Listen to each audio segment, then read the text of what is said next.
sun reflecting off the intricate pieces of tile and glass off this mosaic masterpiece, the beauty of a true work of art. Hi, I'm Alison Martino, and welcome to the Hilbert Museum. This incredible mosaic done by mid-century modern artist Millard Sheets wasn't supposed to be here. So how did it end up here? Let's just say it's quite a journey. Sunset and Vine. It might just be the most famous but forgotten corner in Hollywood. In 1938, NBC Radio stood proudly on this corner. Its Art Deco lines set a standard for what was then called Radio Row. In early 1964, demolition crews meant the end of the era. Radio City was coming down. There was a fight to save the building, but by June, the newspapers would announce a new structure was coming. Today, that fight is all but forgotten, and that new building fights its own battle for recognition. There, behind an old palm, sits a mid-century masterpiece. Tell me about the location on Vine. I think that building stands as an example of his best work. I don't think that most people understand Millard Sheets' reach. It was phenomenal. Millard Sheets is long gone. Brian Worley's mission was to keep the Sheets name and work alive. As a young man, Worley worked in Sheets' Claremont studio. It was a magical time and place. The studio was still dynamic, and it was really something to be a part of. Sheets is probably best known for those banks. More than 70, originally home savings banks in places like Garden Grove, Pomona, Rolling Hills Estates, all across Southern California and beyond. In most cases, you have a statue in front just to sort of draw people's attention, and then the building is a backdrop. On Sunset, there are also panels that soar, mosaic work intricate to the finest detail, and around back a magnificent entrance of stained glass. The banks were a unique collaboration of business and art between financier Howard Amundsen and Millard Sheets for Amundsen's Home Savings and Loan Group.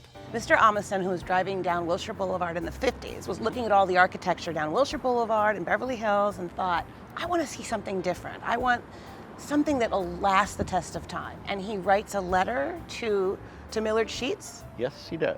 Bob Amundsen had this vision, and Millard supplied him with the building that he thought he wanted. The first branch was on Wilshire Boulevard in Beverly Hills. I remember going there as a little girl when it was a home savings. Though it now belongs to Chase, it is mostly unchanged and simply breathtaking. The residents and people who came out for it were thrilled by it and wanted to be associated with something so beautiful that they decided that they're going to bank it at the new Home Savings and Loan. The deposits that they got were just incredible. I mean, the bank paid for itself with deposits. And it wasn't just banks. You could visit the old Marciano Art Foundation building at 4357 Wilshire Boulevard to see a Sheets masterpiece of a different kind. Originally designed as a Scottish Rite Masonic temple in 1961. Oh, and look at Millard. It says Millard Sheets at the bottom. There's a signature there on the bottom. This is all Italian glass mosaic. The large-scale mosaic on the eastern side is enough to stop traffic. How does it get that shine? That's the glass. That's the part of it that's just incredible. Time has not been kind to Millard Sheets. Some of Sheets' work is boarded up, barely hanging on. Others are simply gone. For any fan of Millard Sheets, this Santa Monica facade is disturbing to look at. As we first reported back in 2019, pleasures along the beach nearly met its demise. But a team of mosaic experts came to the rescue. Essentially, we had to shave the mosaic off. When it comes to saving old mosaics, Christina Varvey is one of the best. We met up with her and her restoration studio in Vernon. This was 16 feet by 40 feet. To remove it in one go would have been tremendous. It wound up being over 500 individual pieces of mosaic, kind of 2 by 2 feet. So a big jigsaw puzzle. The mosaic was down, but now it needed a home. When is the first time you were ever even aware of pleasures along the beach? Meet Mark Hilbert, art collector, preservationist, and founder of the Hilbert Museum at Chapman University in Orange. Mark's wife first introduced him to Millard Sheets. She said to me, wouldn't it be great if one of these ever came down and we could put it up in front of the new museum? And I said, yeah, what a great idea. The Hilberts' timing was perfect. Pleasures Along the Beach found a new home, and Brian Worley found a new project. Brian found a place where we could lay it all out, all 16 by 40 feet, match the numbers up again. Tiles were missing. Yeah. Those tiles and those colors were of that era. When we went to go and do the repair, he had attic stock of these tiles that were from the 70s that you literally cannot get anymore. He showed up one day and it was all spread out on a table and it was like a kid in a candy store. It was just like, oh my goodness, this is amazing and incredible. That was one of the first murals I worked on, so it's amazing to me all these years later to be the person who's taking it down but ensuring that it goes back up.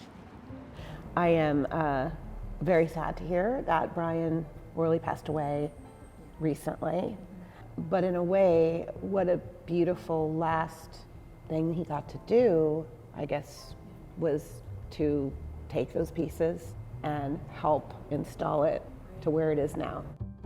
The best time to see the mosaic is when it shines in the afternoon sun.